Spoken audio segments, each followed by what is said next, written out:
Yo te pido que tú, Señor, les ayudes a cumplir este anhelo de su corazón, que es bautizarse.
Ellos son llevados ante la multitud, son llevados ante el pueblo, son llevados ante los líderes, y esta es en la cena donde nos quedamos. Quiere decir que vamos capítulo tras capítulo. Eso es de manera, pues, ¿cómo se llama? Expositiva. Quiere decir que vamos analizando todos los capítulos. Vamos uno tras otro. Entonces, ahorita vamos en el 4 y vamos a orar para que el Señor bendiga esta palabra. Amén. ¿Quién quiere orar por la palabra de Dios hoy? Adelante, hermana, venga.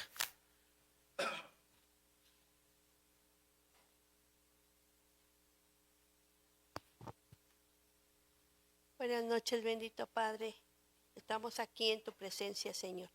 Te doy gracias, Señor, por este día que hasta hoy tú nos has sostenido, Señor. Te agradecemos, Señor, por todo lo que tú has obrado y seguirás obrando en nuestras vidas, Señor.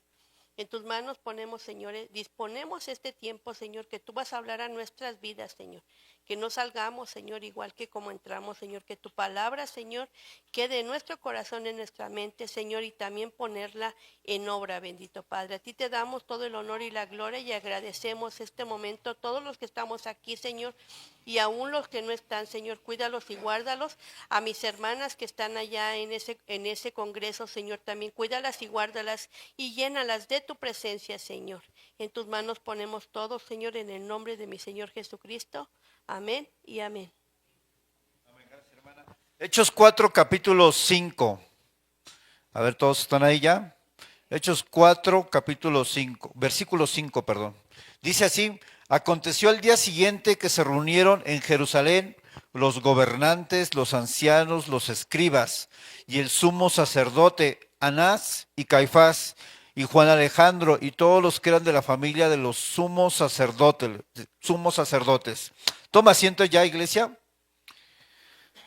Ellos se encontraban ante este grupo de líderes religiosos. Como les repetía, ellos se encontraban ante este tribunal, ante el Sanedrín, ante los líderes. ¿Por qué? Porque habían hecho un milagro. ¿Cuál fue el milagro? ¿La sanidad de quién? De un cojo, ¿verdad? Entonces ellos se presentan ahí. Vamos a la siguiente, hijo, por favor. Y en este punto vamos a hablar acerca de la soberanía de Dios. Ujú. ¿Alguien sabe significa que Dios es soberano? ¿No? Alguien que levante su mano. ¿Qué significa que Dios es soberano? Ahorita vamos a ver significado, pero en manera general, Dios es soberano significa que Él tiene el control absolutamente de todo. Fíjense, ellos fueron llevados ante los líderes religiosos porque hicieron una sanidad. Es decir, ellos estaban obedeciendo al Señor de predicar el Evangelio. Y sin embargo, ¿cómo puede ser que una persona que decide obedecer a Cristo, de repente se le presentan pruebas difíciles? Porque pudiéramos pensar que alguien que obedece a Dios le va a ir bien. ¿Será que es correcto? ¿Que siempre nos va a ir bien aunque obedezcamos a Dios? Tenemos a dos hombres, a Juan y a Pedro. Dios los usa para un milagro y por causa de este milagro son llevados ante los líderes. Vamos a la siguiente. El Sanedrín era el más alto tribunal judío y era formado principalmente por tres grupos, que eran los ancianos, los principales, los sacerdotes y los escribas. Todos estos hacían parte de este grupo. Se componía de líderes religiosos que tenían autoridad incluso de meter gente a la cárcel, porque no todas las autoridades judías tenían esa autoridad, ellos sí la tenían. En Hechos 6, el Sanedrín fue responsable de la muerte de Esteban. Así es que este grupo del Sanedrín y estos líderes tenían poder dentro del pueblo judío o dentro del contexto de Jerusalén. Y aquí es importante, vamos a la siguiente, que es la siguiente pregunta. ¿Es posible que aún los creyentes maduros puedan experimentar temor? ¿Si es posible o no? ¿Sí, verdad? Además, ¿es posible que Dios permita que por obedecerlo pasemos pruebas? También es posible.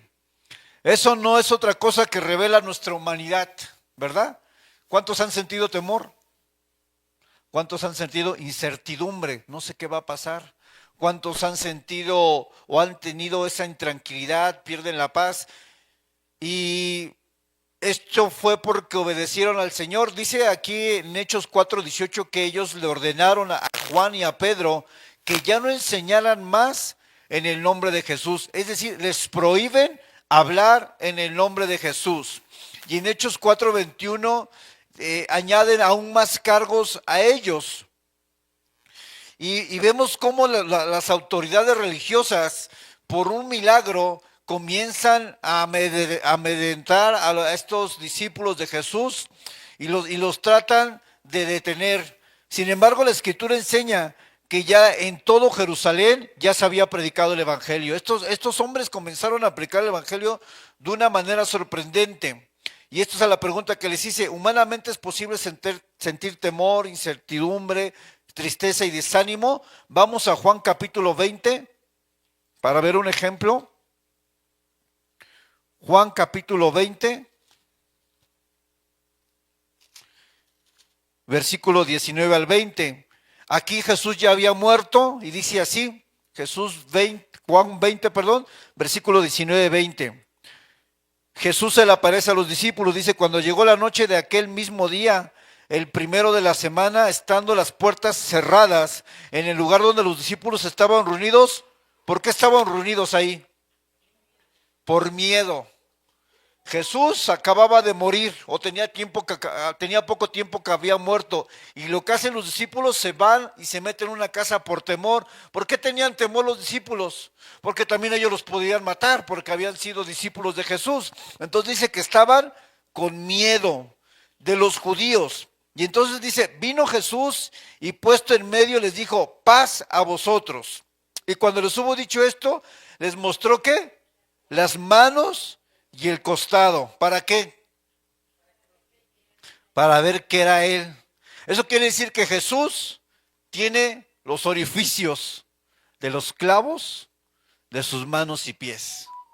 Imagínense eso, qué tremendo, hermano. Primero es una prueba de que la muerte no lo pudo vencer, pero también es un recordatorio de que por amor Él se entregó a nosotros. Y damos gloria a Dios, por supuesto. Entonces vemos a estos discípulos reunidos en una casa con temor. Y fíjense, hermanos, yo creo que todos hemos experimentado desánimo. ¿Quién nos ha desanimado aquí? No se ha levantado un día diciendo como que no tengo ganas ni de escuchar música, de alabar al Señor, incluso tal vez el día de servicio, es que como que no tengo ganas. Eso significa, hermanos, que todos humanamente pasamos por esos estados de ánimo, de desánimo, de tristeza, de no tener ganas de hacer algo, de preocupación, ¿verdad? Y creo que humanamente el Señor Jesús experimentó muchas de nuestras emociones que nosotros experimentamos. El Señor jamás ha dicho, no sientas, ¿verdad? Porque no podemos eliminar lo que sentimos. Sin embargo, lo que sí podemos hacer es entregar nuestras cargas al Señor, ¿verdad? ¿Qué dice primera de Pedro 5:7? Que echemos vuestras cargas, depositemos nuestras cargas. ¿En quién? Significa que cuando nosotros pasamos por este tipo de emociones, ¿qué es lo que tenemos que hacer de acuerdo a lo que enseña la Biblia? Entregarle nuestra carga ¿a quién? Al Señor.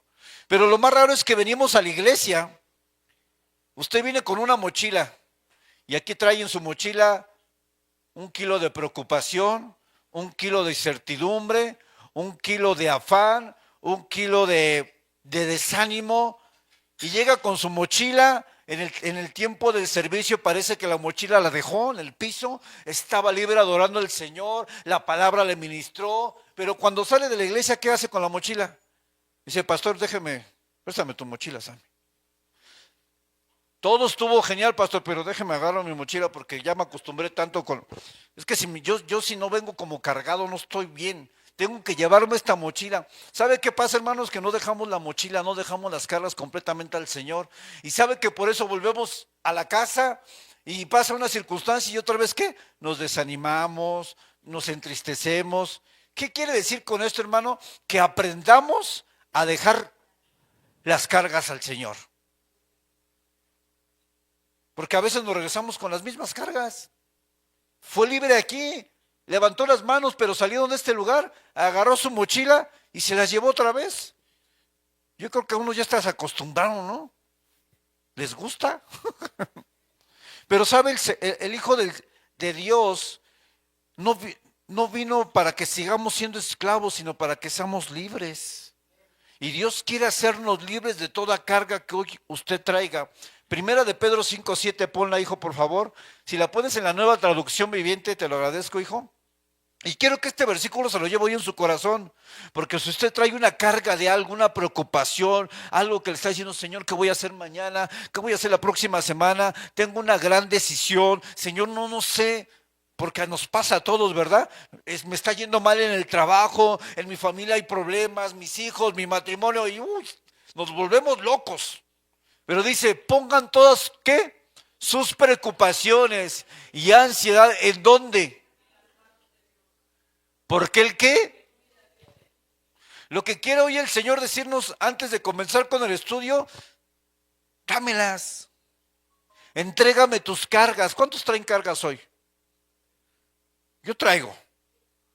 Porque somos humanos, o sea, no vamos a decir, no pasó, yo mire, soy perfecto, no traigo ni una carga aquí, mire, soy un ángel. No. Todos tenemos preocupación de algo. A lo mejor no tan extremo, pero algo estás pensando, híjole, ¿cómo voy a pagar eso? ¿Sí o no?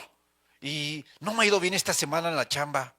No han llegado clientes. Están corriendo en el trabajo y tantas cosas que pasan. Y el Señor nos dice hoy, pon todo, ¿en dónde? En mis manos.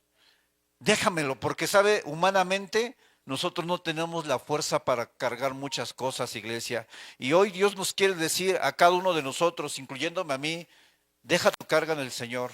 Dejemos nuestras cargas en Dios, Porque sabe que a veces la gente ni siquiera puede dormir porque está, ¿qué? Pensando, ¿verdad? Híjole, ¿y mañana qué voy a hacer? ¿Y qué voy a comer? Es más, algunos están diciendo, ¿qué voy a comer cuando llegue a la casa? Ya está, o sea, fíjense cómo de volada nos... ¿Y será que ya mi hijo se comió la chuleta que dejé ahí? Siempre se la come, ¿no? Y la mamá, ¿y mañana qué le voy a mandar de lunch? Somos muy fáciles para dejarnos cargar de tantas cosas, iglesia.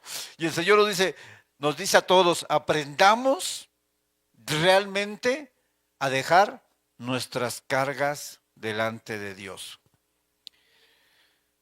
Así es que podemos ver que humanamente sí podemos experimentar esto. No es pecado, iglesia, no es pecado que usted experimente, pero yo le invito a que no se quede estacionado en su tristeza, no se quede estacionado en su desánimo, no se quede estacionado en su preocupación. La vamos a experimentar porque eso nos va a tocar a todos.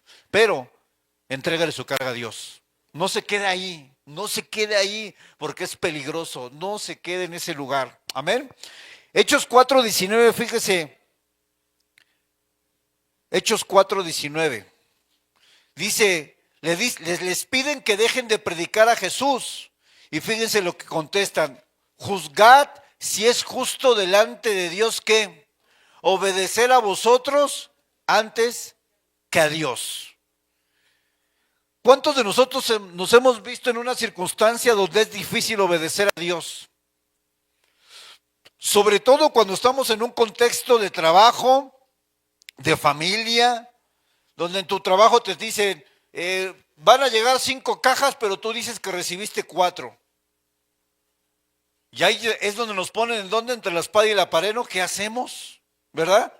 O en la propia familia, tú dile que no llegaste temprano porque te enfermaste de la panza, ¿no? Y dentro del mismo contexto de nuestra propia familia, nos hemos encontrado incluso ante los hijos, ante la esposa, ante el esposo, dentro de la familia, en situaciones donde nuestras convicciones son puestas a prueba. Pero precisamente Juan y Pedro dicen, ¿es justo delante de Dios que dejemos de predicar? ¿Es justo delante de Dios que los obedezcamos a ustedes, líderes, antes que a Dios? Y es ahí donde a veces esto va a generar cierto conflicto, ¿verdad? Porque en un trabajo, yo recuerdo cuando estaba en la oficina que me decían, pues viene lo del Halloween, Día de Muertos, tienes que vestirte. Me decían, no, pues no, tienes que vestirte. Y un día sí me paré ya un poco serio y le digo, mira, te voy a decir una cosa, con todo respeto, tú no me puedes obligar a vestirme. Y si me sigues diciendo, voy a ir a recursos humanos. Y vas llegando con la de recursos humanos y diciendo, ¿quién trajo dulces? Y yo le dije, no, yo no traje. ¿Y hubieran visto la mirada que me echó esa señora? Porque yo no llevé dulces. Pero yo dije, bueno, pues obedecer a Dios y sea lo que sea, ¿verdad? No voy a... Y es difícil, porque ya en un contexto real no es fácil. Porque sientes que todos te ven así. Y es más, todos así, ¿no trajo dulces? Todos con sus dulces por el Día de Muertos, y yo no llevé nada. Y digo, a veces Dios nos va a permitir estar en situaciones así para probar nuestras convicciones. No es fácil, Me tocaron varios donde la gente se burlaba de mí. ¿Y tú eres cristiano? ¡Ah! Y yo... No es fácil. Parece como fácil decir, no, yo defiendo mi fe, ¿no? Pero ya cuando estás ahí entre la bola... Híjole, se siente, ¡ay, Señor! Pero bueno, siempre busca obedecer a Dios antes que a los hombres, porque obedecer a Dios siempre trae bendición. Y aunque podemos ser avergonzados terrenalmente, somos reconocidos celestialmente. El Padre sabe que somos personas con las que puede confiar algo mucho más grande, porque sabe que no te quiebras ante la presión de un grupo de personas. Dios te puede dar algo más grande ministerialmente o en propósito, porque sabe que para ti el hecho de que tengas 5 o 6 personas viéndote, juzgándote por algo que es por agradar a Dios y que aguantes, porque eso es de aguante, eso es de aguante. y sabe que no te quiebras y que dice, no, pues yo no le entro, yo no hago esto. Yo creo que Dios nos puede dar o puede usar de mayor manera cuando permanecemos firmes ante las circunstancias. Y recuerdo la historia del rey Nabucodonosor cuando manda a 3 jóvenes a adorar su estatua. Ellos dijeron, nosotros no nos vamos a postrar ante la estatua. Y dice, no, ¿y qué les pasó? Los lanzan al lago al horno de fuego, perdón. Yo ya los quiero mandar al lago, hermanos. Bueno, también al lago, nada. Los mandan al horno y cuando salen le dice, por causa de ustedes, fíjense lo que le dice el rey, por causa de ustedes, toda esta nación va a reconocer quién es Dios. Léalo, ese ahora está fascinante. Porque hubo 3 muchachitos que se pararon firmes en su fe diciendo, no vamos a postrarnos ante ninguna estatua. Y cuando alguien se mantiene firme en sus convicciones, hermano, Dios puede hacer algo para la gloria de Dios. Dios puede glorificarse. Y dice la historia que el rey dijo, por causa de estos 3, se sorprendió de la fe de estos 3 muchachos, ¿verdad? Ojalá que Dios se sorprenda de nuestra fe, que ante las circunstancias nosotros siempre buscaremos ¿qué? Agradar a Dios primero. Amén. Entonces, pasa esto, ellos rehúsan, ellos dicen, no, nosotros vamos a obedecer al Señor, y eso es algo que también se nos debe de quedar hoy en esta noche. Sé que no es fácil obedecer a Dios cuando siempre hay personas que se burlan, no es fácil, pero yo creo que Dios nos ha dado su Espíritu Santo, un espíritu no de temor, sino de dominio propio, para que en medio de estas circunstancias donde parece que todo se hace todo como chiquito, así como, híjole, soy el único, ¿no? Y te sientes así como que, se siente, ¿a quién le ha tocado experimentar eso que le estoy diciendo? De que todos se burlan de ti, que dicen, ay, tú eres cristianito, y todos así como que, híjole, pero el Espíritu Santo habita en nosotros, y no es lo que hay afuera, sino es lo que hay dentro de nosotros, que es el Espíritu de Dios, el que resucitó a Jesús de los muertos. Amén.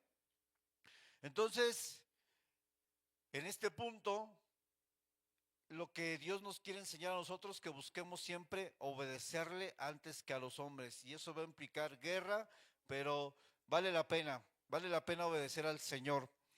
Hechos 4:24, fíjense cómo en todo esto, Dios tiene el control. ¿Será que a Dios se le salió el control y fue por casualidad que Pedro y Juan fueran llevados ante el concilio? ¿O Dios tenía el control?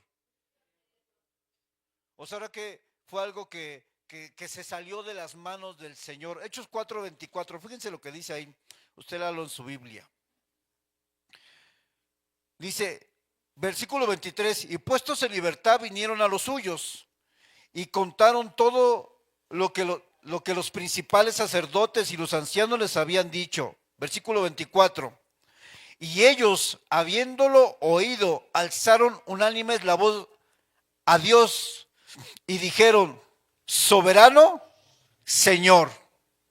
Y esta palabra soberano Señor, en el idioma griego no son 2 palabras, es una sola palabra. Vamos a la siguiente y fíjense lo que significa.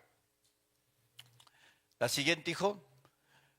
En el idioma original no hay 2 palabras, soberano Señor es una sola palabra, que es la palabra déspotes, y que habla de la soberanía de Dios. La soberanía de Dios significa que Él es quien gobierna con un control total. Él tiene completo poder y autoridad total.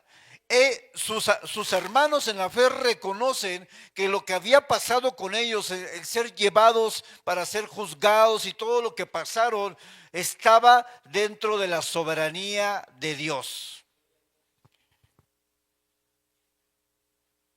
Este atributo de Dios, que es un atributo incomunicable, porque significa que solamente Dios lo tiene.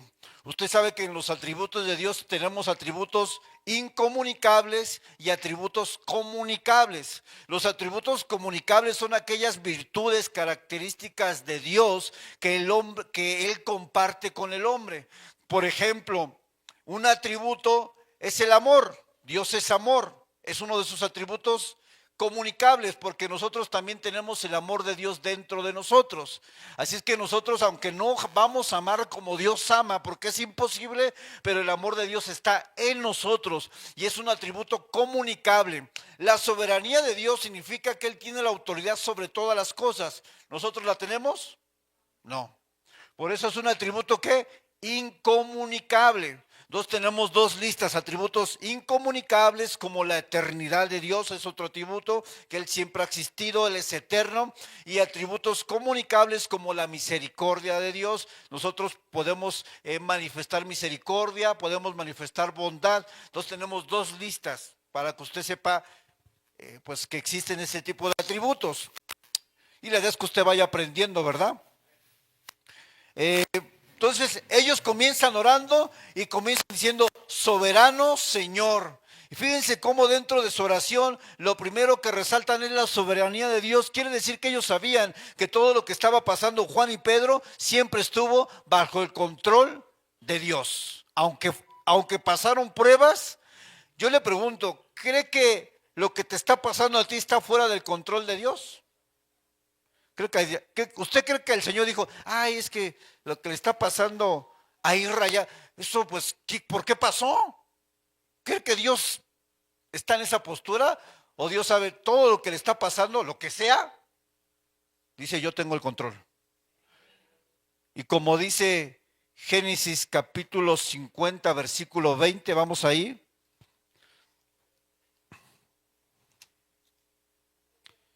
Génesis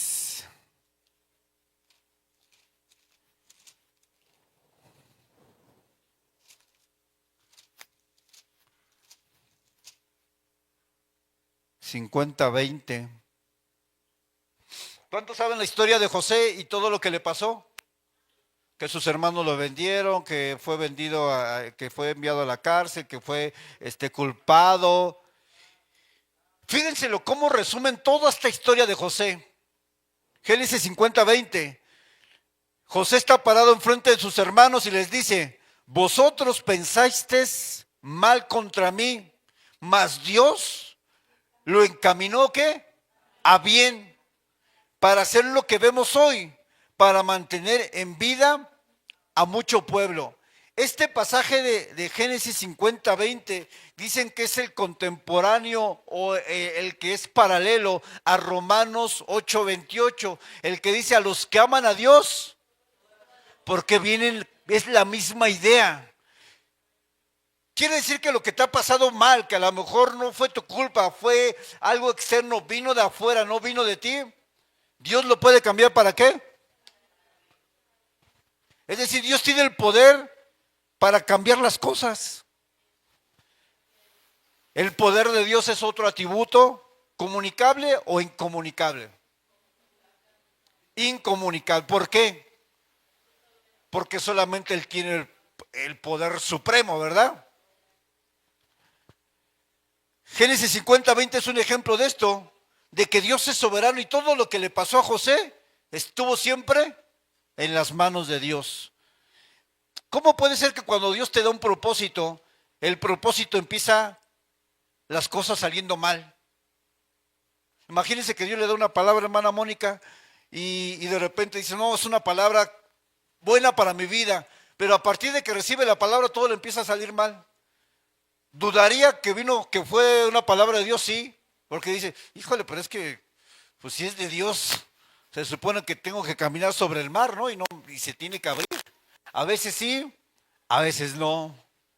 A veces Dios mismo permite procesos en nuestra vida, porque los procesos que Dios permite en nuestra vida son para forjar nuestro carácter, son para fortalecer nuestra fe y son para dar testimonio a otros de que aún en el desierto mismo Dios puede sacarte vivo. Así es que los procesos, hermano, aunque no nos gustan pasar los procesos, nuestra vida requiere ser procesada. ¿A quién le gustan los procesos? Ay, hermana, a mí no. ¿Por qué creen que cuando sacaban el aceite de las olivas, para que saliera el mejor aceite, ¿qué tenía que pasar? ¿Tenía que ser qué? machacado. Y a veces tu vida y mi vida, para que salga el mejor aceite, tiene que ser ¿qué? Machaca. Y eso es dolor, eso es sufrimiento, eso son escasez económica, eso es puertas cerradas, eso es que la familia se levanta contra ti, eso es que pierdes el trabajo de repente, eso es que alguien de repente te agarra un coraje, eso es proceso. Pero si Dios te mete en el proceso, ten por seguro que del proceso no vas a salir igual jamás. Porque Dios algo transformó en tu vida en medio de ese proceso. Los procesos son necesarios y un proceso que Dios permita está bajo su soberanía. Nada nos va a suceder si Dios no lo permite. Amén. Entonces, estamos ante esta circunstancia. Yo le animo que si usted está pasando por un proceso, hermano, hermana, si estamos pasando por un proceso y las cosas no están saliendo como usted pensaba que iban a salir, ¿a cuánto nos ha pasado eso? Que usted planea, va a salir esto así, así, y de repente no sale nada de lo que usted planeó. ¿Será que eso estaba fuera del control de Dios? Dios sabía lo que tenía que permitir en nosotros. Y Dios sabe qué es lo mejor para nosotros. Así es que los procesos son necesarios. Seguimos en Hechos, ¿verdad? Seguimos con la historia. Y algo que el Señor hizo en el libro de los Hechos, en los primeros 2 capítulos nos narra la historia de la venida del Espíritu Santo, ¿verdad? Entonces conocen la historia. Y también nos narra que ellos fueron llenos ¿de qué? Del Espíritu Santo. Ahora, esta llenura, vamos a Hechos 4:31, para seguir con la historia. Si quieren pueden prender los ventiladores porque está lloviendo, se siente calor, porfis. Hechos 4:31.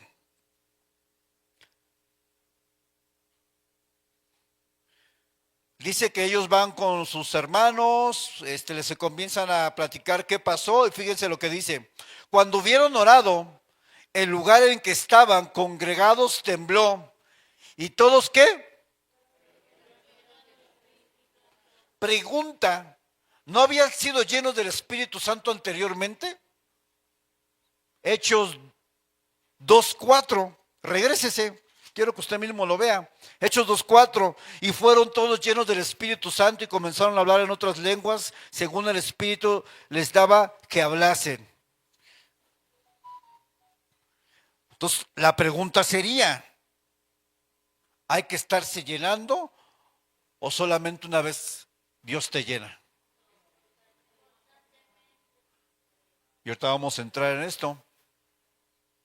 Vamos a la siguiente. Ahí déjalo. Antes de pasar al siguiente punto y explicar, ¿alguien me puede explicar qué significa ser lleno del Espíritu Santo? ¿Qué es la llenura del Espíritu Santo? ¿Alguien me puede decir? ¿Alguien sabe? ¿Tiene idea?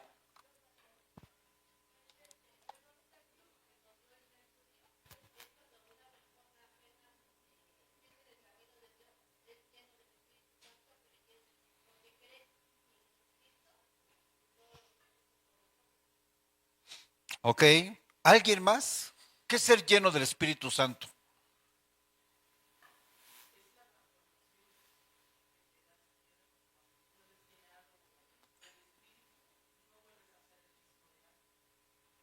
Transformación. ¿Alguien más? ¿Otras 2 personas que me puedan decir qué piensan qué significa ser lleno del Espíritu Santo? Porque este es un término muy común en nuestro contexto de la iglesia, pero ¿qué es? Isra, ¿qué es?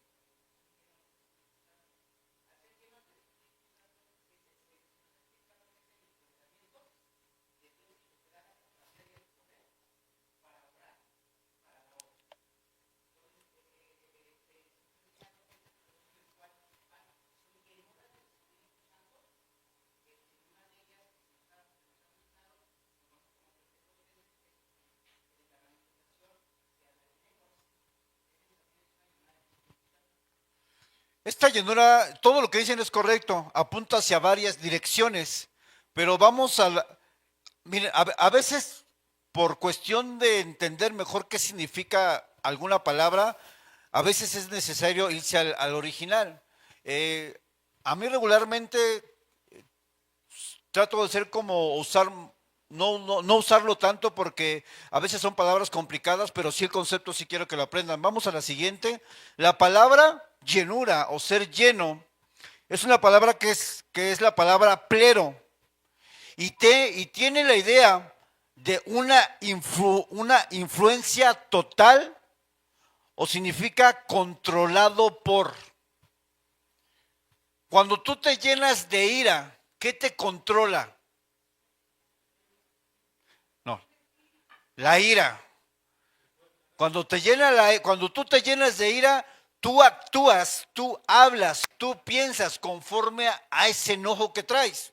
Y eso te va a llevar a actuar de cierta forma, ¿está de acuerdo? Por eso la palabra dice, no os embriaguéis con vino en el cual no hay disolución. Antes bien, sed llenos de ¿quién? El que está embriagado actúa conforme a lo que está lleno, que es en este caso el alcohol. El alcohol lo hace perder el sentido, lo hace hablar disparates y tú sabes que al ver una persona sabes que está alcoholizada, está ebria, porque sus expresiones corporales, sus palabras, sus actitudes, su forma de hablar muestra que tiene ese hombre. Vamos a la siguiente, hijo. Entonces, cuando hablamos de la palabra llenura, significa controlado por o influenciado de manera total. Quiere decir que la llenura del Espíritu Santo, como ya lo mencionamos, no es un evento único, sino es una experiencia continua y renovable. Ser lleno del Espíritu Santo es permitir que Él controle tu vida, que te llenes de Él de tal manera que cuando hables, que cuando pienses, que cuando actúes, se vea que el Espíritu Santo te está controlando. Ser lleno es permitir que Él te controle. Es permitir que el fruto del Espíritu Santo se vea en ti. Ser lleno del Espíritu Santo es decir, tú toma el control de mi vida. ¿Y sabe por qué no somos llenos del Espíritu Santo? Porque está nuestro yo, está nuestro ego, está nuestro pecado que evita que Él nos controle. Pero una persona llena del Espíritu Santo, sin anunciar que es cristiano, tú te vas a dar cuenta a alguien que está lleno del Espíritu Santo. No solamente por las manifestaciones de milagros, no solamente por hablar en lenguas, no solamente por hacer cosas extraordinarias, no. Yo siempre he dicho, una persona que entrevistaron en Estados Unidos donde un delincuente, un joven, mata al hijo de esta señora que era cristiana y estando en el tribunal, ella y el asesino de su hijo, ella dice, yo te perdono en el nombre de Jesús, no tengo nada contra ti. Eso es ser lleno del Espíritu Santo. Porque yo puedo tener una manifestación del Espíritu Santo y es real. Pero perdonar a alguien que asesinó a tu hijo, eso no lo hace cualquiera. La manifestación tal vez sí, pero el perdonar a algo que parece imperdonable, eso es ser lleno del Espíritu Santo. ¿Cómo mostraré más la llenura del Espíritu Santo? ¿Con las manifestaciones externas o con un carácter interno que revele al Espíritu Santo? Yo puedo hablar en lenguas y desgañotarme y con esas mismas lenguas murmurar de mi hermana. Con las mismas lenguas, con mi misma lengua puedo murmurar de mi hermana Marlene y aquí hablar en lenguas. Quiere decir que lo externo, aunque es válido y es correcto, a veces no respalda lo interno. Yo puedo hacer un milagro y ser un corrupto internamente. No ser íntegro, mentir. ¿Sí o no? La llenura del Espíritu Santo comienza dentro de mí. no fuera de mí. Más que una manifestación, es demostrar que el Espíritu Santo habita dentro de mí en las situaciones donde tú haces algo que la gente jamás esperaría que tú hicieras. Imagínate que tú vas, que alguien va caminando, tú estás parado y ves que se le cae un billete de $1,000. Lo recoges y ya va por allá. Y dices, caramba, Dios me bendijo. Porque somos tentados. Ahí el diablo trabaja y somos tentados. Híjole, y justo ese día necesitabas billete, no tenías nada para comer. Y dices, ay, el Señor me mandó una bendición. Es ahí donde revelas tu llenura, diciéndole, hey, ven, se te cayó este billete. ¿Qué revela más la llenura, eso? ¿O qué? ¿No? Porque podemos hacer muchas cosas externas. Pero ¿qué hay con lo interno?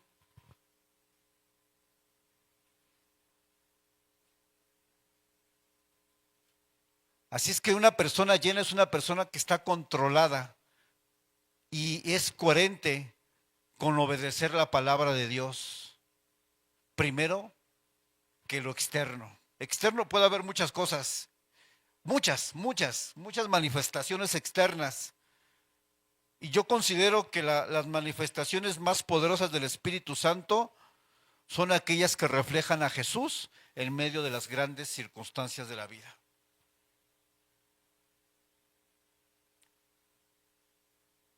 Dios nos ayuda a ser llenos del Espíritu Santo porque la llenura del Espíritu Santo no es un evento único, es un suceso continuo que todos los días debemos buscar en la presencia del Señor. Y vamos a mostrar la llenura mostrando su carácter, mostrando el carácter de Cristo, siendo mansos, siendo hombres que hablan cosas que edifican, como dice el apóstol Pablo, cosas que edifican a los ¿qué? A los oyentes, teniendo un carácter amable, respetando a las personas, siendo una persona que ayuda cuando le es posible ayudar. Noten muchas cosas, aunque hay muchas cosas externas, pero realmente todas las actitudes, todo lo que hacemos, tiene que venir de la llenura interna del Espíritu Santo en nosotros. ¿Por qué necesitamos ser llenos del Espíritu Santo continuamente? ¿Por qué será?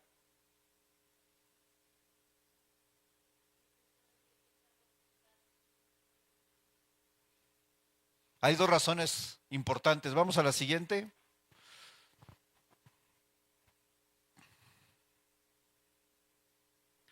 A la siguiente, hijo, por favor. Dos razones importantes por las cuales nosotros debemos de buscar la llenura del Espíritu Santo. La primera razón es porque nosotros perdemos continuamente lo que hemos conseguido en la presencia de Dios. ¿Qué quiere decir esto? Que hoy el culto estuvo genial, Dios te tocó, Dios te habló, hubo una comunión maravillosa, te reconciliaste con el Señor y wow, te saliste súper lleno de su presencia, pero llegando a casa te encuentras con algo que te causa enojo, pierdes el control, avientas los platos, dices groserías y noten una cosa, lo que conseguimos en un momento lo perdemos y eso siempre nos pasa. No, después de un culto glorioso donde Dios le habló, fue tocado y pasaron muchas cosas, llega a su casa y ¡pum! Alguien hace algo, usted pierde el control, alguien en el camino se le cierra algo, y de repente lo que logró aquí, en un instante se fue. Y eso nos pasa continuamente.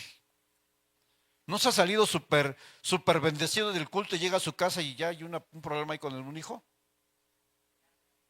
¿Y qué pasa qué pasa con ese momento donde parecía todo perfecto, ¿no? ¿Verdad? Donde parecía todo, no, Dios me está hablando, siento la presencia de Dios. Nuestra tendencia es que muchas veces perdemos o nos alejamos de los momentos gloriosos que vivimos en su presencia Y por eso constantemente necesitamos ¿qué? Recargarnos y ser llenos de la presencia del Espíritu Santo. Y eso es para todos. Necesitamos constante. ¿Cómo yo recargo mi vida del Espíritu Santo conectándome? Como un enchufe cuando vas a cargar tu celular. La oración, ¿qué más? La palabra de Dios, ¿qué más? El ayuno. Disciplinas espirituales, ¿verdad? Las disciplinas espirituales nos ayudan a mantenernos en contacto con la presencia de Dios, pero también nos ayuda constantemente a recargarnos. Por eso una persona que viene cada mes a la iglesia, ¿cómo estará su batería? Baja. O una persona que viene cada que hay bautizos, ¿no? o cada aniversario. ¿Cómo estará la batería de una persona ahí? Mal, ¿verdad? Por eso, hermanos, aunque usted no lo crea, estas reuniones que se hacen entre semana nos ayudan a muchos a mantenernos a flote en nuestra semana. Porque nuestra tendencia humana es alejarnos del Señor. O sea, aunque tú dices, hoy voy a orar, pero te gana el sueño, agarras el celular, prendes la televisión y ya no oraste. Nuestra inclinación, nuestra carnalidad nos arrastra a no hacer lo que Dios quiere que hagamos. Aunque nuestro espíritu anhela las cosas de Dios, hay una batalla, la batalla del espíritu y la carne, ¿no? Que estos se contraponen entre sí, dice en Gálatas. Hay una batalla. Por una parte, tu espíritu anhela la presencia de Dios, pero por otra parte, las obras de la carne, nuestra carnalidad, no quiere que oremos, no quiere que leamos la palabra, no quiere que tengamos conversaciones que edifican, no quiere que busquemos obedecer a Dios. Siempre habrá una batalla. Por eso necesitamos nosotros mantenernos constantemente exponiéndonos a la palabra y a la presencia de Dios para evitar que bajemos. ¿Sí o no? Yo necesito de Dios constantemente, iglesia, porque si no, si yo dejo de venir 2, 3, 4 semanas, un mes, no sé, mejor no dijo. Por eso Jesús habla acerca de la vid y los pámpanos, ¿verdad? Y dice que el que está conectado a la vid permanece. ¿Qué es la vid? Jesucristo. Pero aquel que se desconecta de la vid se muere. Y espiritualmente nos puede pasar eso. En el momento que una persona se deja de congregar por años, los primeros meses tal vez había esa necesidad, el Espíritu Santo redarguía, pero conforme fueron pasando los meses y los años, ese deseo se murió. Y a lo mejor en un momento el Espíritu Santo le dice, hey, vuelve, porque Él lo hace, ¿no? Vuelve. Pero ¿qué cree? Que como ya se alejó tanto, ya es una batalla más difícil. Pero aquel que se expone, pues a lo mejor no siempre, pero sí hay una constante exposición ante la presencia, la palabra, la adoración y todas las disciplinas, es menos probable que una persona así se aleje de Dios, y es más probable que una persona que está en esa constante exposición a Dios permanezca ante las grandes circunstancias. Pero una persona que está constantemente lejos es débil en la fe. Segunda razón, necesitamos ser llenos del Espíritu de nuevo por el pecado. Porque entre uno más peca y no te expones y no confiesas tu pecado a Dios, no buscas alejarte de ese pecado, ¿qué va a pasar contigo? Más vas a pecar. Y en el momento que tú te des cuenta, ya estás ya te hundiste en el lodo. ¿Sí o no? Por eso necesitamos pedirle al Señor que constantemente seamos llenos. Quiere decir que constantemente yo le tengo que decir al Espíritu Santo, tú controla mi vida, tú controla mi mente, tú controla mis pensamientos, tú controla mis palabras, tú controla mi forma de hablar, tú controla mi forma de actuar. Tienes que pedirle al Espíritu Santo que constantemente ayúdame a manifestar el fruto del Espíritu Santo, benignidad, amor, paz, mansedumbre. Pero es algo que tú y yo debemos de buscar de manera personal. personal. Nadie va a buscar por ti al Espíritu Santo. Yo no puedo, porque esto es una relación personal entre Él y tú. Así es que cada uno de manera individual, de manera particular, tiene que buscar esa llenura a través de la oración. Y humanamente es muy fácil desconectarse, porque es más fácil desconectarse que conectarse, ¿verdad? En un momento podemos hacer cosas que no queríamos, como el apóstol Pablo dice, ¿no? Acabé haciendo lo que yo no quería hacer, y lo que quería hacer, ¿qué? No lo hice. ¿A cuánto les ha pasado así? Yo quería hacer esto, pero acabé haciendo lo que no quería. ¿No nos ha pasado así a todos? Imagínense el apóstol Pablo diciendo eso. Era un hombre del Señor. Y imagínense nuestra debilidad, hermanos. Somos débiles. Por eso necesitamos constantemente ser llenos del Espíritu Santo. Y pues justo viene lo de Pentecostés, ¿verdad? Que habla de esa llenura de las lenguas, de ese poder que se manifiesta. Pero el domingo yo quisiera no solamente hablar del poder, porque podemos hablar de poder sin tener carácter. Y pues el poder sin carácter se convierte en ego, se convierte en superficialidad. Hay gente que Dios usa para milagros, pero ¿cómo está su carácter en su casa? ¿Cómo trata a su esposa? ¿Cómo trata a sus hijos? Puede hacer milagros, pero puede ser un carácter podrido.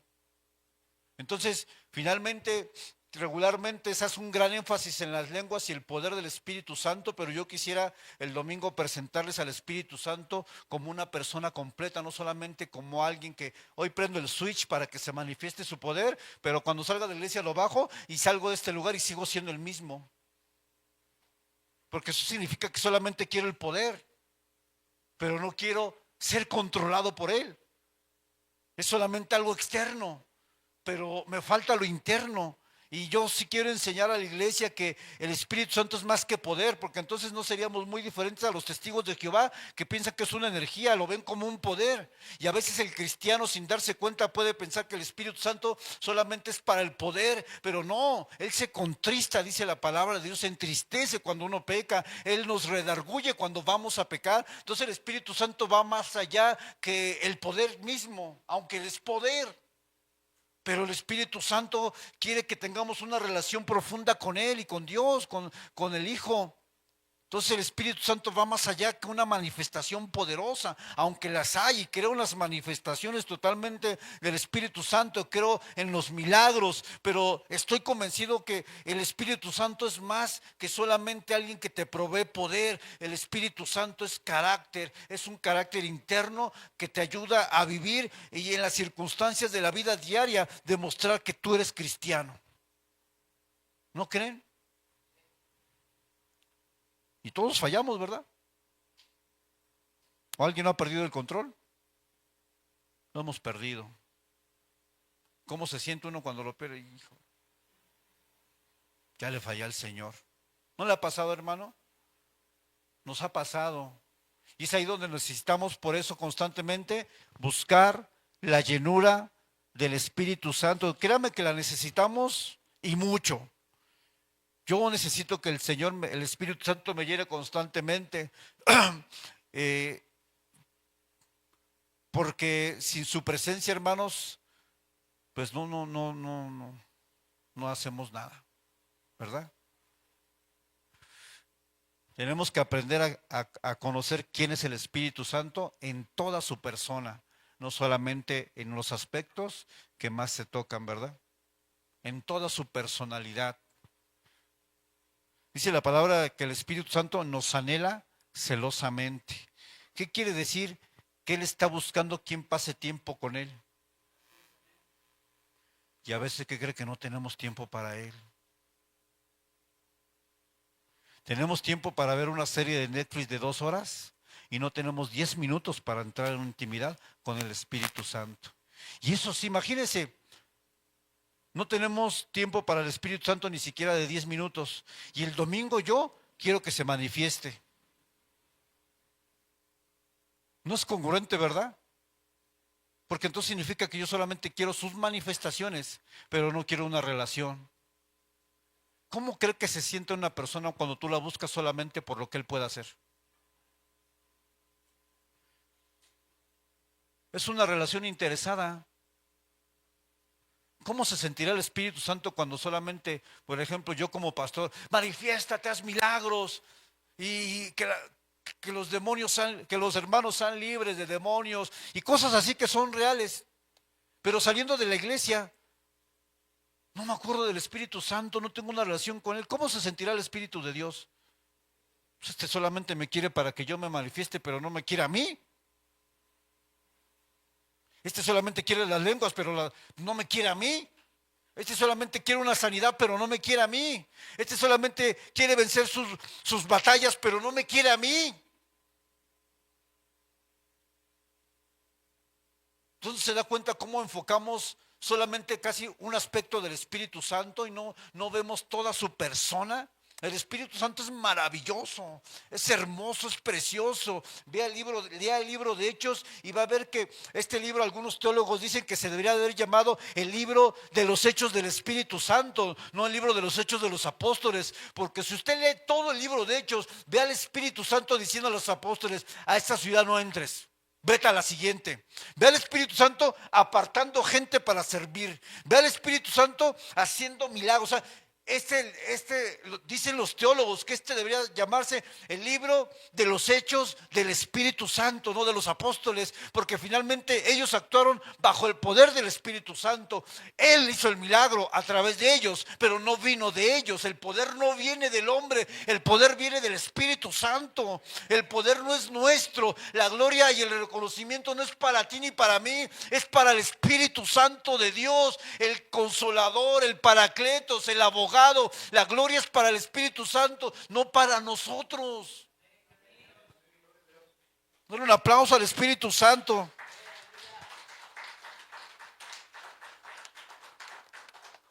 Pero en muchas iglesias solamente quieren el poder. Yo lo he visto, que se manifieste, que haya milagros, y yo estoy a favor de eso, pero no pensamos en su persona, en cómo se siente Él, porque Él siente. Él siente. La Escritura nos da evidencia. Él siente, se contrista. Así es que vamos al último punto. Vamos a la siguiente. Hasta este versículo, esta porción. Vamos a la siguiente, hijo.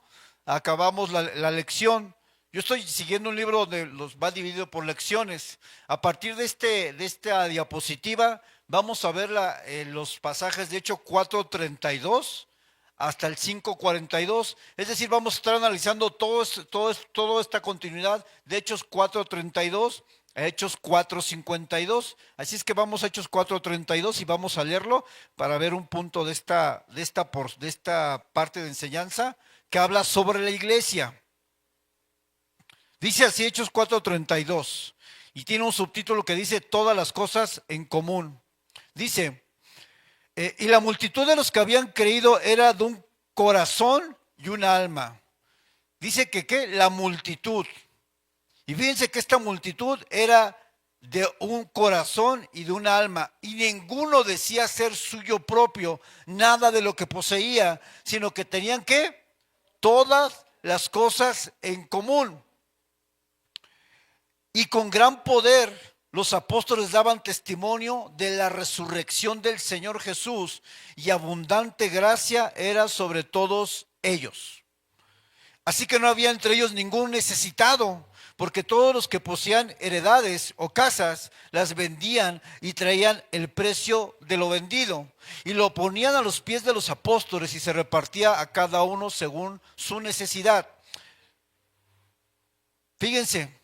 En esta porción, a partir de esta porción, vamos a aprender algunas características de la iglesia primitiva. Y el primer punto que vamos a aprender de la iglesia primitiva es que la iglesia crece. Vamos a la siguiente diapositiva. La iglesia crece a través de la unidad y de la pureza. Así es que en este punto vamos a hablar acerca de la unidad. Para ustedes, ¿qué significa la unidad en la iglesia? Levante su mano. ¿Qué significa la unidad en la iglesia? ¿Qué es eso? ¿De qué hablo cuando digo la unidad de la iglesia?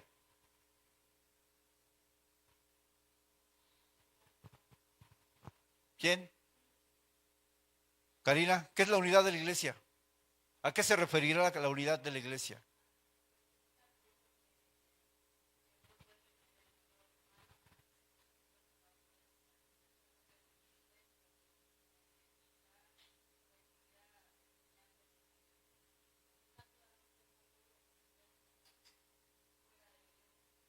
Muy bien, ¿sí? Qué más será la unidad de la iglesia? ¿A qué nos referimos?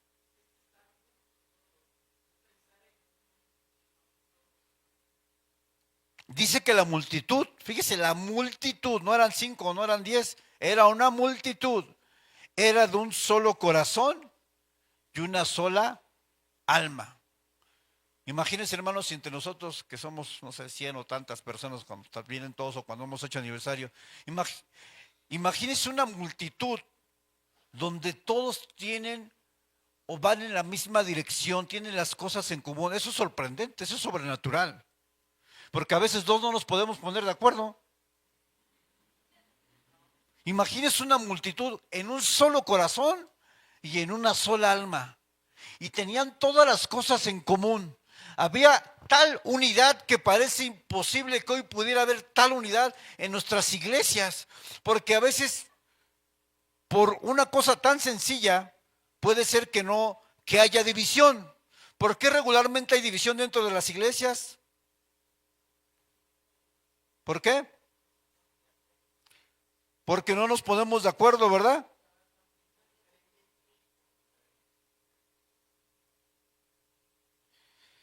Dice la historia que en una iglesia unos hermanos salieron peleados porque tenían diferentes opiniones de qué color deberían de pintar la iglesia. ¿Cree que eso haya pasado? Es. En otro lugar, dos diáconos discutían mucho sobre el nombre de la iglesia. Se pelearon porque el nombre. ¿Ves? Un maestro se fue de la iglesia porque no le dieron el salón más grande para su clase. ¿Cree que eso sea real? Parece de caricatura, pero no es real, hermanos. Dos hermanas riñeron porque no se ponían de acuerdo sobre cuál era la canción que más les gustaba. Los apóstoles discutieron acerca de la posición más importante. Le dijeron a Jesús, ¿quién será el más elevado dentro de nosotros? Fíjate, los apóstoles también discutieron. Dice, Pablo y Bernabé se separaron por un desacuerdo. Todos los creyentes de todas las épocas hemos tenido desacuerdos. Yo creo que no hay ninguna iglesia donde no haya desacuerdos, ¿verdad? Pero cuando nosotros permitimos que las pequeñas decisiones nos separen, estamos evidenciando que nosotros no estamos llenos del Espíritu Santo. Porque ¿será que el Espíritu Santo nos va a llevar a la división? ¿A la contienda? El Espíritu Santo va a buscar la unidad. Y cuando nosotros manifestamos, puedes manifestar tu idea que piensas diferente a un hermano, puedes manifestarlo, pero jamás debería ser una razón para que tú incluso decidas irte de la iglesia porque estuviste en desacuerdo, porque la camisa de los sugieres yo la quería blanca y ellos la escogieron azul. Y aunque parezca increíble, hay gente que se ha ido de la iglesia por cosas como muy mínimas. No cosas graves, no estoy hablando de cosas graves. ¿Y eso qué demuestra? ¿Que estamos llenos del Espíritu Santo?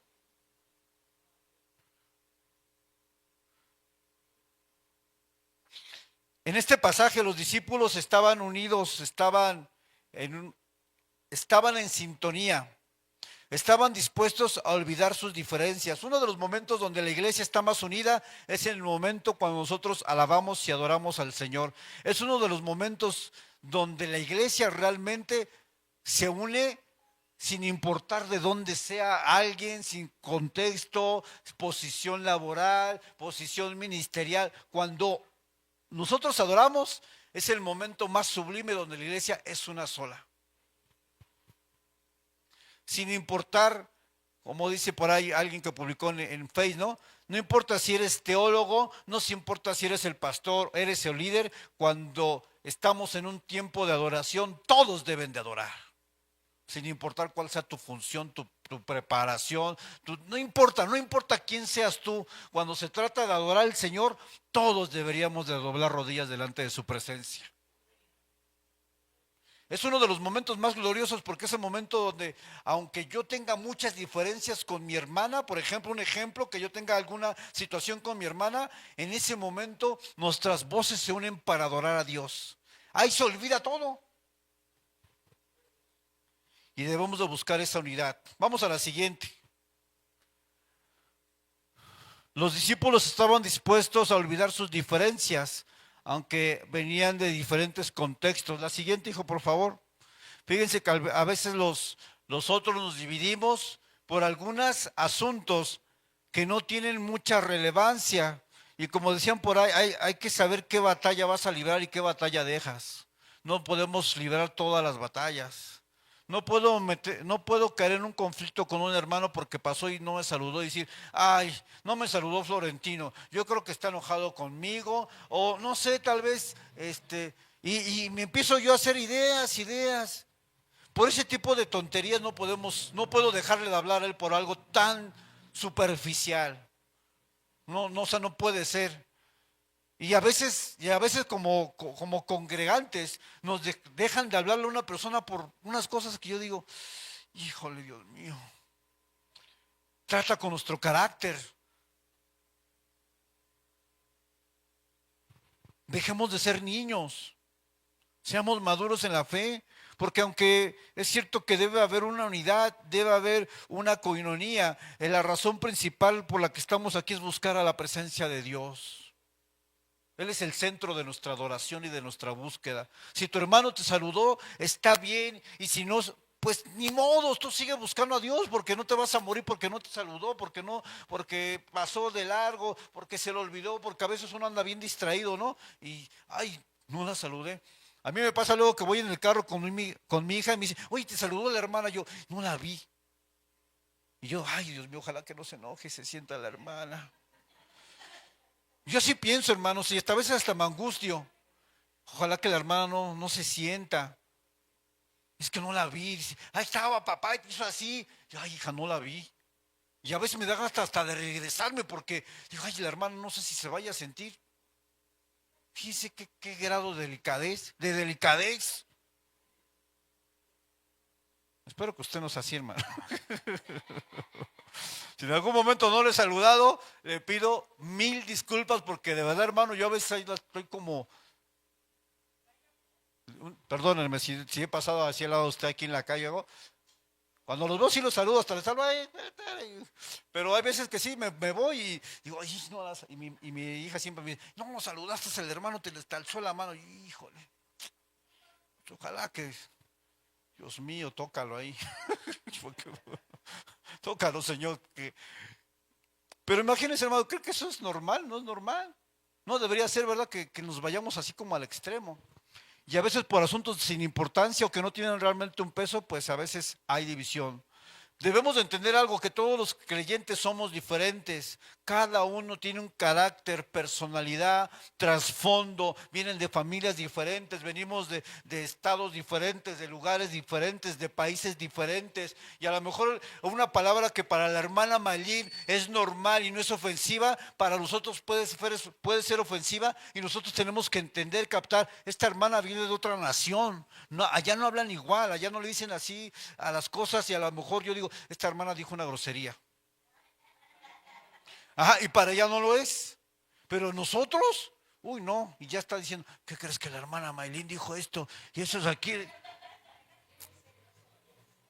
Y es bien grosera la hermana. Y entonces ya estamos hasta murmurando de la hermana. Pero no entendemos que viene de otro país, otro contexto, otra cultura, otra forma de hablar. Y es ahí donde nosotros tenemos que ser maduros en la fe, ¿verdad? Incluso si viene de otro estado, ¿cómo hablan los del norte? Pásame eso. Son como más golpeados, pero es su forma de ser. Y a lo mejor usted dice, ay, no, es que esta hermana está enojada conmigo. No, Si vine del norte, yo fui a Monterrey a hacer un trámite allá y las personas hablan así como, hey, ¿y por qué se sienta ahí? Uy, me regañó, no, perdón. Pero la gente habla así. Entonces imagínense, si viene una de Monterrey y te dice, Florentino, pásame eso. Y tú, ay, me regañó. Mira, por eso tiene ahí eso. Pero tenemos que entender que el contexto.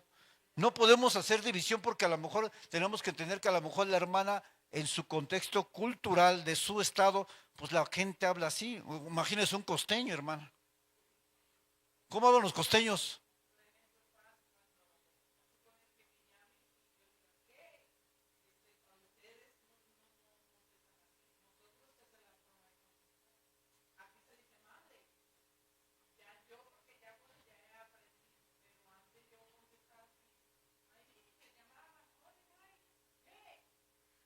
Y a lo mejor el que para nosotros es como un poquito, como la hermana es como grosera, ¿no? ¿Verdad?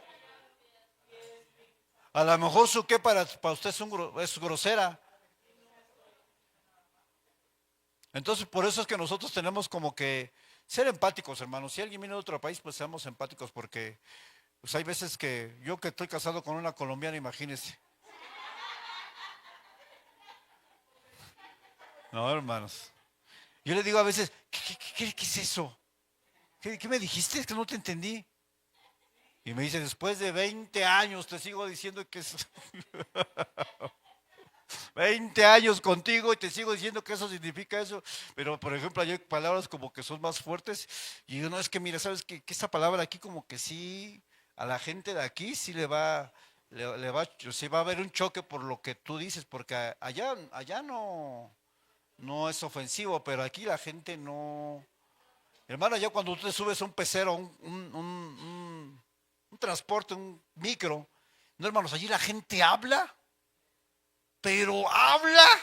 Tú te sientas ahí, hermano, es que mira tú, es que fíjate que tuve un problema y escuchas, no, es que no te metas, no le hagas caso. La gente habla de una manera que yo nunca había visto. Todos se meten en sus pláticas, todos ahí. Y no, sí, mi hermano, porque déjala. Es una mala mujer. Pero así, o sea, todos se meten con todos. Yo cuando me subí dije, no inventes, aquí es otra onda, ¿eh? Aquí es otro nivel. Y aquí no, ¿cómo va en el pecero? Escuchan el grillito, ¿no? ¿O no? Esa es nuestra cultura, ¿no? Y cuando uno habla, como que dice, hasta es molesto, ¿no? Si está hablando, ya que se calle. Pero yo me subieron allá, esos hermanos, no inventes, yo me quedé sorprendido. Oye, ¿cómo le digo cómo la gente habla aquí? Y a veces ni les entiendo. Pues no les entiendo ni lo que dice, pero están habla y ya, ya.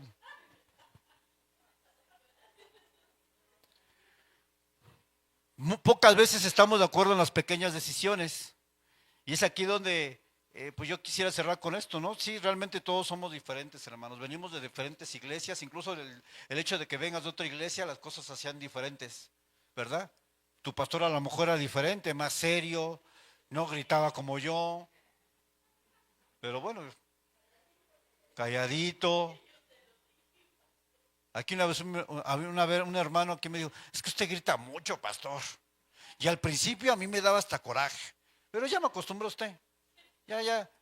Lo que pasa, hermano, es que yo no puedo predicar de una manera suave, o sea, no puedo. Yo he intentado cambiar mi forma, como ser más pasivo, pero cada quien tiene una personalidad diferente, ¿verdad? Yo en lo personal me gustan las predicaciones de gente así como más fuerte que a mí me gustan los predicadores así, pero también me gusta escuchar predicadores que enseñan muy bien, que te captan, y aunque son como más pasivos, pero me gusta cómo enseñan, lo que enseñan, pero en lo personal a mí me gusta un predicador más fuerte, así que diga, ay, sí está bien, voy a cambiar. Entonces, sí está bien, pastor, pero tenemos que entender que cada uno es diferente, con personalidades diferentes. Y es aquí donde, aunque vengamos de diversos lugares, contextos, iglesias, familias, dice la palabra de Dios que en Cristo Jesús ya no hay más griego, ni judío, ni varón, ni hembra, sino que todos somos ¿qué? Uno en Cristo Jesús. Es decir, que aunque Maylin sea muy diferente a mí, en Cristo somos uno, Maylin. Y en Cristo debemos, ¿qué? Amarnos unos a otros. Dice, en esto conocerán que sois mis discípulos. ¿En qué? En que nos amemos. Y eso es lo más difícil para nosotros. ¿Qué demostrará más llenura? ¿Hacer un milagro de sanidad? ¿O que yo ame a mi hermana, que es muy complicada? ¿Se dan cuenta cómo la llenura va más allá que una manifestación? Es lo que yo quiero que entiendan. Porque hay hermanos complicados. Dice Teresís. ¿Verdad? Hay hermanos complicados. Pero Dios nos manda ¿qué? Amarlos. Es más, dice Juan, que el que odia a su hermano es un ¿qué? Homicida. Y dice, y los homicidas no tienen acceso al reino de Dios. Entonces imaginen hasta dónde se puede llevar el hecho de que yo tenga algo con mi hermana por algún detalle y que incluso me llegue a generar un sentimiento de repulsión, de odio. ¿Hasta dónde puede llegar ese sentimiento que Dios no me acepte? ¡Qué tremendo! Pero pastora, qué tremendo. Por eso aprendámonos a amar, hermanos, con todos nuestros defectos que tenemos, hermanos, porque tenemos defectos. Amémonos. Vamos a orar unos por otros. Yo sí los quiero, hermanos. Yo sé que a veces tenemos detalles, pero yo quiero a la hermana Lulú, a Stephanie, al hermano Rey. De verdad yo sí les aprecio, los quiero mucho. Y aunque a veces no estamos de acuerdo con lo mismo, no importa. Nos amamos, hermanos. ¿Sí o no? Somos la familia de la fe aquí. Vamos a orar unos por otros, ore, porque tú vente para acá, Florentino. Ponga su mano en el que tiene un lado y simplemente demos gracias por la vida de que nadie se quede solo. La hermana Luz está allá atrás solita. Vamos a orar para que el Señor bendiga a la iglesia, a nuestros hermanos, y que Dios quite toda división y ponga amor entre la iglesia. Amén. Señor, te damos gracias, Señor.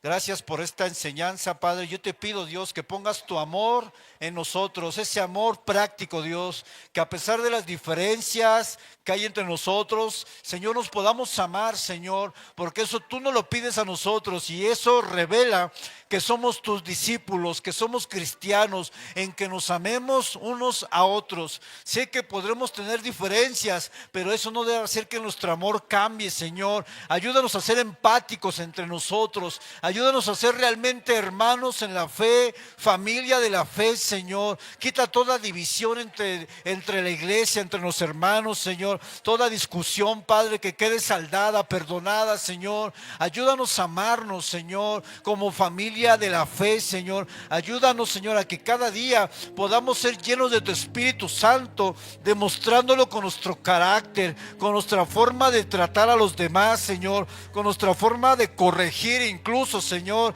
de hablarnos, Señor. Ayúdame a amar a cada uno de mis hermanos de esta congregación, Señor. Ayúdame a amar a cada hermano varón, a mis hermanas con el debido respeto, Señor, como mis hermanas en la fe, como mis hermanas en Cristo. Señor, ayúdame a amar a la iglesia, porque tú amas la iglesia, Señor, y debemos de amar lo que tú amas, Dios. Tú amas a tu pueblo, por eso diste tu vida en la cruz, por eso derramaste tu sangre por la iglesia, por nosotros, Señor. Así es que no podemos odiar, no podemos sentir rencor con aquello que tú amas, Señor, porque tú amas a la iglesia y nosotros debemos amarnos unos a otros, Señor, con todo respeto, Señor. Ayúdanos a tener ese amor genuino en la fe en ti, Jesucristo, porque ya no somos muchos, somos un solo cuerpo en Cristo Jesús, y tú eres la cabeza de este cuerpo, Jesús. Gracias, Señor. Yo te pido por esta congregación, Señor. Ayúdanos a amarnos de verdad, cada uno de nosotros, Señor, cada familia, Padre. Trae tu amor, Espíritu Santo, ese fruto en cada hogar, en cada familia, en cada uno de nosotros, porque el amor de Dios ya se ha manifestado en nosotros. Así es que te pedimos, Señor, ayúdanos a amarnos genuinamente, Dios, y ayúdanos a perdonarnos cuando nos hemos ofendido y cuando ha habido desacuerdos, Señor. Ayúdanos a no guardar rencor, Señor, en contra de nadie, Dios, porque todos nos equivocamos. Santiago dice que todos ofendemos, porque todos nos equivocamos, Señor.